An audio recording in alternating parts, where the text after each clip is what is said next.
Hello, everybody, and welcome back to another episode of Wrestling with My Sanity. Coming off another episode of Monday Night Raw, another good episode, I thought. We will be covering everything that happened there. I just wanted to hop on to also let you guys know that I will be previewing Saturday night's main event. Of course, I will be previewing the Royal Rumble, and we'll be talking about the aftermath and all that after the two big shows this coming Saturday and then next Saturday for the Rumble. So, wanted to let you guys know to tune in for that. I did make recently a Instagram, so I'll link that in the bio. And I'm looking to get a TikTok up as well because I'm going to have some buddies over for a watch party. So hopefully you'll be able to see some cool, funny reactions from that. So look forward to that, guys. And we will be reviewing last night's episode of Raw here. So we kicked off at the very beginning. We had Nia Jax. As Rhea Ripley was entering the arena, you saw Nia Jax kind of run up and just take her out, push her into the equipment case, and freaking start wailing on Rhea Ripley. So that was the very first thing we saw as the superstars were kind of arriving to the arena yesterday. So that was a good little segment. The very first in-ring segment we had, Jey Uso came out to a massive pop, as per usual. Guy's super over. He's been super over. You know, on the last episode, I was talking about how I wouldn't even be upset if he ended up taking the title off of Gunther. So he comes down to the ring, starts talking a bit. Immediately, Gunther comes out, kind of the Raw tradition where they get 3 words in. Gunther comes out, starts combating him a little bit. I like this segment. I didn't like it as much as I could have, to be honest with you. I think some of Gunther's insults weren't super great in this one. He wasn't on his A game, I don't think. All of his trash talk in this segment seemed very like 4th, 5th grade esque. He was using like insults you use in grade school to insult your friends or something like that. Like it just didn't really land that well with me. But should be a good match. Gunther has a lot of good matches, so I'm looking forward to that. I love Jey. Love the character. Love how over he's gotten as main event Jey Uso with the fans interacting with the cool drone shots coming out during his entrance with the crowd and everything like that. But didn't necessarily love this segment. Jey Uso matches, I'm not a huge fan of. It seems like a lot of it's the same thing. Once you've seen him in tag team action for so long with Jimmy, it's a lot of super kicks. It's a lot of the same moves over and over and over again. He doesn't have a huge repertoire when it comes to diversity in his in-ring moves and such. So, okay segment, I would say, to open the show. Not my favorite thing. After this, we roll into New Day, and you see them backstage, and this is our first glimpse of JBL, who returned this week for a little action. JBL was kind of talking with them. I think it was Xavier slipped him like $2 in his suit pocket, which I thought was funny. But they did that. JBL kind of talked about how he loved Kofi Mania, all that, blah, blah, blah, but kind of gave them a backhanded insult. And Kofi and Xavier are like, oh, it's kind of an insult, don't you think? And JBL's kind of like, yeah, whatever, blah, blah, blah. So that was a fine little segment for what it was. Just setting up this next match, which was Kofi Kingston. Or I'm sorry, this wasn't quite next. But we had a quick little announcement right after this that Bayley was back on Monday Night Raw now. So she did utilize the transfer window there. And Bayley is officially now a Monday Night Raw superstar again. So that'll be good. With Monday Night Raw being on Netflix, I think they can use all the talent they can get. And they're still missing a lot of main event talents in Charlotte still, who we got a little tease last week on SmackDown, might be back soon. We're still missing Alexa Bliss. Bayley is out, obviously. Jade got attacked, so she was off TV for a little bit. So we're still missing a lot of main event, main attraction stars. So the fact that moving Bayley to Raw on Netflix, I think it seems like a good idea. So I am all for that. And after this, we did get the Rey Mysterio versus Kofi Kingston match with JBL on commentary. Xavier was out there as well. There's a little chirping back and forth with them. I thought this was a damn good match. I mean, for a guy that's, 50 years old now, Rey Mysterio, he's one of the few talents that's reached that age where you see them perform in the ring, and I'm like, damn, he really hasn't lost a step compared to some of these other guys you watch, even like Cena, who you've seen have a couple matches over the last few years when he tagged with LA Knight at Money in the Bank. He lost to Roman at SummerSlam a couple years ago before he got demolished by Brock Lesnar. And in other companies, you have Adam Copeland, aka Edge. some of the older veterans who've been around for a while that have clearly lost a step. But Rey Mysterio, man, he still selling his ass off. He still can do all the moves he was doing when he was in his mid-20s. So awesome to see that. I thought this was a hell of a match for our first match of the night here. Um, Another standout of this segment was JBL. I forgot how good JBL was on commentary as a heel commentator, but really brought a lot to the table. I thought Wade Barrett was excellent all night with with Michael Cole, as Pat McAfee was missing some time because he was calling, I believe, the college football championship last night, and my Ohio State Buckeyes won. Hell yeah, go Bucks! But JBL was excellent. I mean, great heel commentator. I wouldn't even hate seeing him come back in some capacity, to be honest, but I know he's kind of doing his around the world tour thing where he's going around clotheslining a bunch of people in different promotions right now. So seems like he's having fun with that. But we had a good little match here, guys. A lot of back and forth. Rey Mysterio ended up coming out on top, which was good. But I'm very much so enjoying this heel turn from the New Day so far. I think they overstayed their welcome quite a bit, especially after the Big E neck injury, where we haven't been able to see him too much in the last 2 years. But New Day was getting very sour for me in the last couple of years. So the fact that Triple H took what they had, turned it on its head, and made them a heel faction now, I'm interested to see where we go from here. So good match. Rey Mysterio ended up coming out with the win, and we had some very good JBL commentary there. And excuse me, guys. And after this, we had a little Gable segment backstage where he was kind of rambling on a little bit, talking about how everybody was talking about how he has a problem with beating luchadors, and he's like, you know what, guys? He's like, you might be right. He's like, I think I do have a problem with beating luchadors, but he's like, I'm going to overcome this. He's like, I'm going to take out some luchadors here, and he's like, I will overcome this weakness that I have. So just a short little backstage segment with him. And after this, we had what I thought was a very good segment. Sami Zayn is in the ring, and Sami Zayn officially declares for this year's Royal Rumble. So adding to the absolutely stacked cast of characters we already have. The official matches we have are the two Rumble matches, obviously, men's and women's. And you have the undisputed ladder match that is going to be a contract signing for that this Saturday. And then we'll have a ladder match between Kevin Owens and Cody Rhodes on Royal Rumble, which should be great. And I'm assuming they'll probably announce maybe another women's title match. We had some action later on between Nia and Bayley, and Rhea Ripley got involved that we'll talk about here in this episode. But with the Sami Zayn announcement, we have an absolutely stacked cast of characters in this Royal Rumble. I think there's officially 10 now entrants that include John Cena, CM Punk, Sami Zayn officially, Seth Rollins, Drew McIntyre declared. On the SmackDown side, LA Knight declared. So we have an absolutely loaded group of guys that I think will tear the house down come next Saturday. But Sami Zayn officially declares for the Royal Rumble, and Sami Zayn is one of my personal favorites on the microphone. Anytime this guy comes out, he just has the passion, he has the charisma. I'm glad Triple H brought his old theme song back, so it's something the fans can kind of sing along to, like they do with Seth Rollins' theme song. But very good, fired up promo here, how he's talking about the Royal Rumble. He was talking about how he's reached the peak, he thinks, or close to the peak in WWE, but there's one thing that everybody else has done that he has not done, and that is win the WWE World Championship, or win a World Championship, whether it's the Raw, SmackDown. He has not won a world title.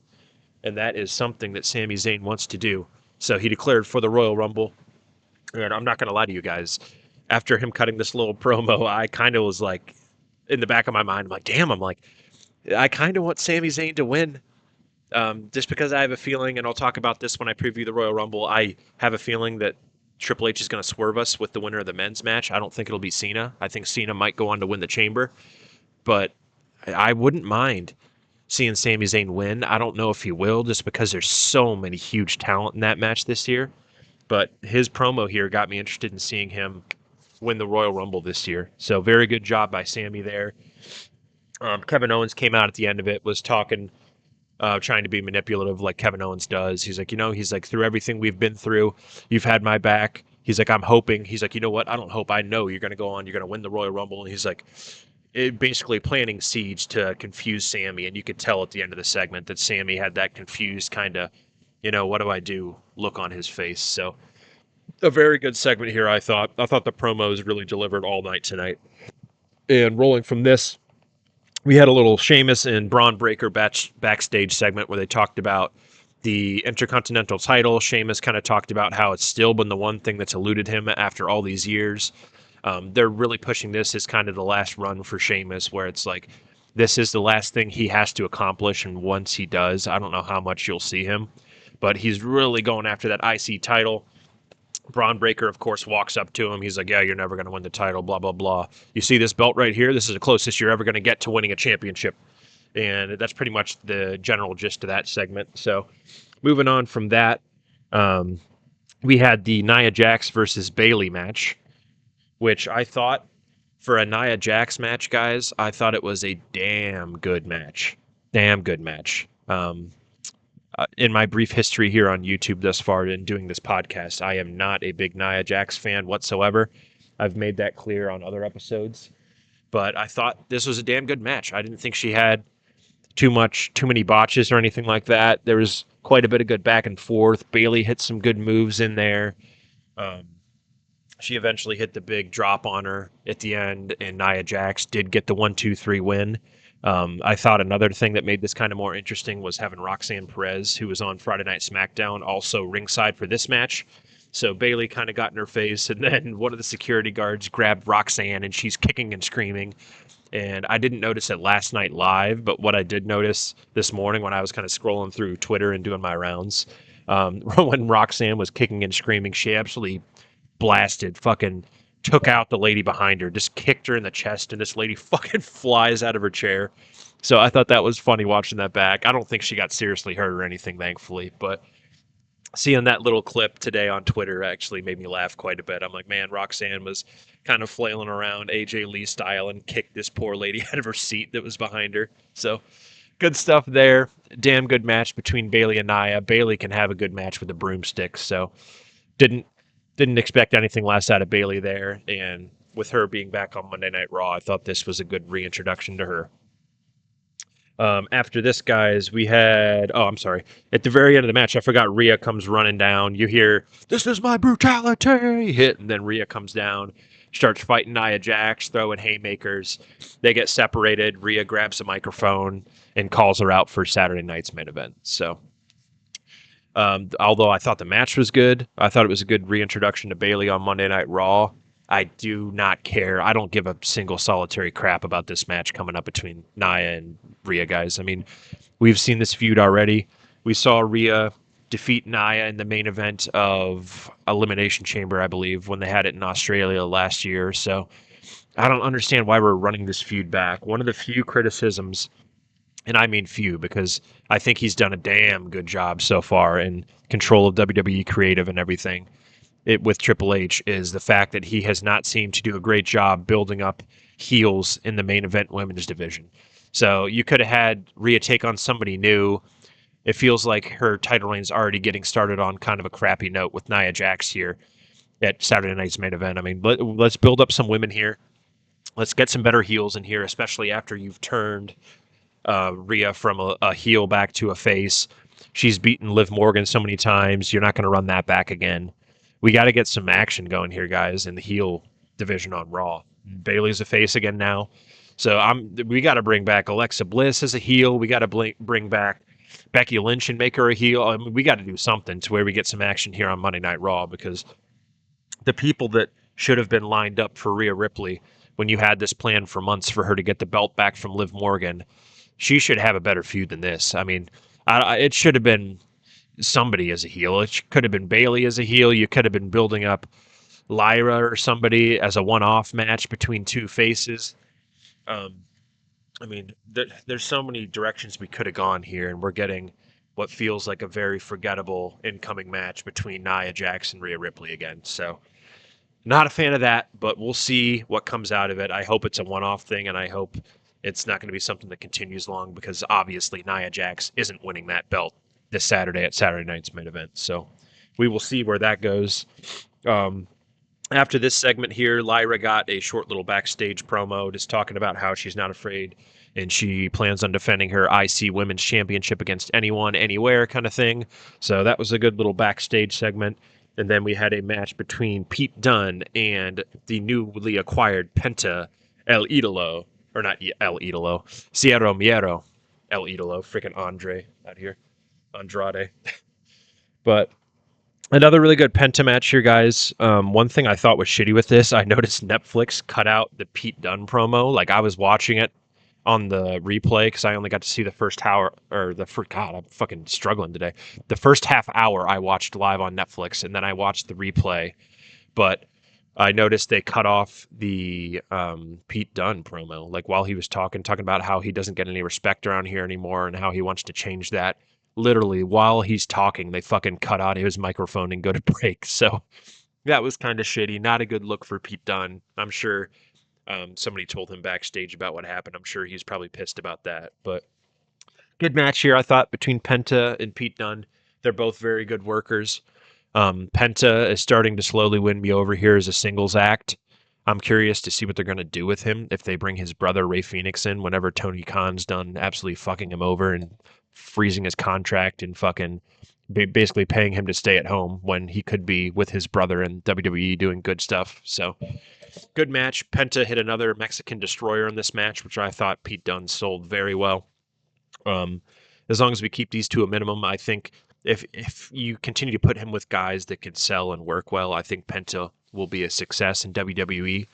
And on his entrance, one thing I noticed that was pretty cool now, instead of the fire they already had in the backdrop for him, when the camera cuts to him and he's screaming at the top of the ramp, I like the new pyro they had, where it's almost like a rotating sphere of just pyro going off. I thought that was really cool. Looked like a razor blade that's kind of around his entrance. So that was a really neat addition to his intro and the pyro.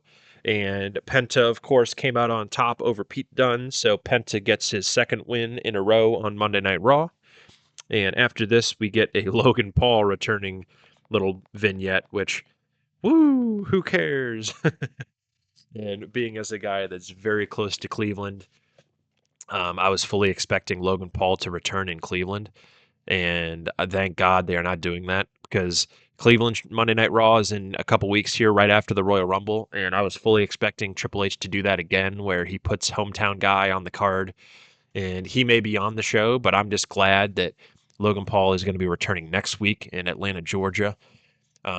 Because I really didn't want another big thing being Logan Paul returns in Cleveland, his hometown. I'm like, we've seen this multiple times already. I'm tired of seeing Logan Paul. Guy's really talented in the ring. I hate to say I don't really care for him as a human being, but we'll see what they do with him. I know Logan Paul said he's going to be a full-time wrestler now, so he's going to be dedicating his, at least in the short term, most of his life to this. So we'll see what they do rolling with him. But Logan Paul will be returning next week on the Atlanta, Georgia edition of Monday Night Raw. And next segment here we got, guys, is what I think personally was the best segment of the night. We got CM Punk being interviewed by Jackie Redmond up in the crowd. And he was talking about how in the Royal Rumble, he is going to get what he wants. Jackie Redmond was kind of setting him up with the question of there's multiple ways to get to the main event of WrestleMania where you want to be, where you've never been before. And she's like, one of those ways is to obviously win the Royal Rumble, which he declared for. And he talked about how it doesn't matter who he's facing. John Cena, he can't see him. He'll throw him over the top rope. And then he goes through this list of guys and he gets to Hulk Hogan. He's like, if Hulk Hogan wants to be in the Royal Rumble, I'll throw his old dusty ass over that top rope. Got a huge pop from everybody there. And Jackie Redmond, I think, who's been awesome. And we've been seeing her quite a bit more after Kayla Braxton left the company. But her reaction, her facial reaction was hilarious here. When she's like, oh, shit. Like, I don't think he was supposed to say that. That was kind of off the cuff, but I thought it was great coming from CM Punk, landed well. I'm sure Hulk Hogan will be pissed with that because he gets butthurt about everything. But very good promo. And I thought on this show in particular, they did a really good job with all the segments. The Sami Zayn segment, this CM Punk one, everybody talking about the Royal Rumble. I thought they were doing a very good job of hyping it up, and Triple H is giving you reasons why multiple guys like Sami Zayn, who's never won the World Championship, why guys like this, CM Punk, who wants his main event at WrestleMania finally, because Cody Rhodes won the last two Royal Rumbles, why guys like this actually have a chance to win the Royal Rumble this year. And you're seeing this in these promos and segments where these guys are coming out and actually able to describe and kind of get people behind them thinking, hey, this guy might have a chance. Like I thought with the Sami Zayn segment, like shit, I wouldn't hate if Sami Zayn won the Royal Rumble. Like he's never won a world championship. It's a good story. So having multiple main event guys with real reasons why they want to win the Royal Rumble, I think is a great thing in Triple H. That's something we've been lacking in the Vince McMahon era over the last decade where things would fucking happen for no rhyme or reason. Guys would feud for no reason. We'd have the same, it felt like matches on Monday Night Raw for months on end, where it's like the same three guys feuding. You'd have a singles match between so and so, and then you'd flip it to a tag match between the same people. Then you have a triple threat match featuring the same people a week from there, and you're like, man, I'm freaking sick and tired of this. So getting these guys and building all this talent up is a really good thing, and I'm excited to see what we go in who ends up actually coming out on top in the Royal Rumble, because I'm going to give it another couple days before I officially give you guys my predictions on the Royal Rumble, but I have no freaking idea who is going to win the men's and especially the women's Royal Rumble this year. So, hell of a promo by CM Punk there. After this was the standard throwaway match of the show. We had Damage Control versus the Pure Fusion Collective, which I still think is an absolutely absurdly stupid name. But very forgettable match, guys. I love Io Sky and Dakota Kai. I just wish we would give them something better to do than this. I mean, they got a quick little win over the Pure Fusion Collective. I think the highlight of this was the missile drop kick by Zoe Stark that sent freaking Dakota Kai flying across the ring. It looked like it damn near decapitated her. Excuse me, guys. But yeah, hit a hell of a missile drop kick there, but Pure Fusion Collective just has no steam, and I don't know if we're just going to keep them around to be kind of the stomping mat for any baby faces in that mid-card women's division, but they just don't have anything going for them right now. And I think Zoe Stark can be a pretty good talent. Sonya Deville's been around for a while now. I thought she was an okay general manager, but when she gets replaced by a guy in Nick Aldis, who I think's been tremendous, I mean, it kind of shows that even there, she wasn't the best option for general manager either. Then they kind of moved her Raw. They moved her around a little bit, and then she got hurt. Obviously, she was dealing with some nagging injuries and stuff like that. But this was very much a forgettable match. Outside of the drop kick, I think Io hit one after that, which Io always hits a beautiful missile drop kick. Outside of the couple drop kicks and a few other random things, I don't really remember much about this match, and I just fucking watched the thing last night. So forgettable match, but thankfully Io Sky and Dakota Kai Damage Control comes out on top. Let's hope this means bigger and better things for them in their future. I'd love even a women's title run from them. I would really like between Io and Dakota. Dakota seems to be getting over and over more so with the fans every week on Raw. So good segment there, guys. And that leads us into our main event of the night, which is Drew McIntyre versus Seth Rollins. And this was a very good match, as these guys always seem to have. A lot of back and forth action. This went through, I think it was 2 commercial breaks, and then the finish, which I thought was interesting and kind of a good way to finish it because both of these guys already declared for the Royal Rumble. The finish was a WWE surprise roll up, or it was a backside pin where Seth Rollins kind of got him, hit him with a quick 1, 2, 3, and then immediately Drew McIntyre gets up, starts wailing on him and kind of taking him out. And then right as Drew gets him in the corner and he's about to wail on him and kind of, it looks like he's trying to injure him, take out his head, Sami Zayn runs down, defends Seth Rollins, because they had that little segment earlier in the show where they were talking about having each other's backs and stuff like that. So Sami Zayn came out, saved Seth Rollins, and you had 3 guys who all are going to be in the Royal Rumble match. So good little build there. I think there's going to be a few little interesting feuds and stories going into the Royal Rumble that you will see hopefully play out in that match. And I thought this was, again, guys, another good episode of Raw. A couple things I didn't like I was saying earlier with the Io Sky Damage Control tag match versus Pure Fusion, just kind of a throwaway match. And some of the stuff with Jey Uso and Gunther's little feud there I didn't love in the promo battle they had between the two. But overall, guys, we're still getting some really good wrestling here. I think Triple H is doing a good job building up these guys. The mid card stuff I'm really liking right now. I think that 2.5, 2 hour, 40-minute mark is like the sweet time for Raw. It's not as long as that 3 hours feels sometimes. So I think if he keeps it around that 2 hour, 30-minute mark, I think Raw will continue to be very good. And next week will be fun because coming out of next week, they usually always preview some matches for the next week's Raw. So I will be keeping a close eye on that because, as I've stated a couple times already, and you guys are probably getting annoyed with this, but I am going to Monday Night Raw in Cleveland on February 3rd to see the fallout of the Royal Rumble and what's going to be happening there. So I will be posting all that stuff on probably my Instagram, guys, and I'll try to record some stuff on TikTok there, put out some stuff for you guys as well. So keep an eye out for that. And I will be previewing on Friday, probably the Saturday night's main event. So I'll try to get that out Friday morning for you guys. I don't think there's anything huge coming out on SmackDown this week, so I don't know if I'll be reviewing SmackDown or not. But maybe I'll hop on TikTok or YouTube and do some shorts for you guys. But we will see what is up with that. And with that, that is another episode of Wrestling with My Sanity Down, and I will see you guys on Friday.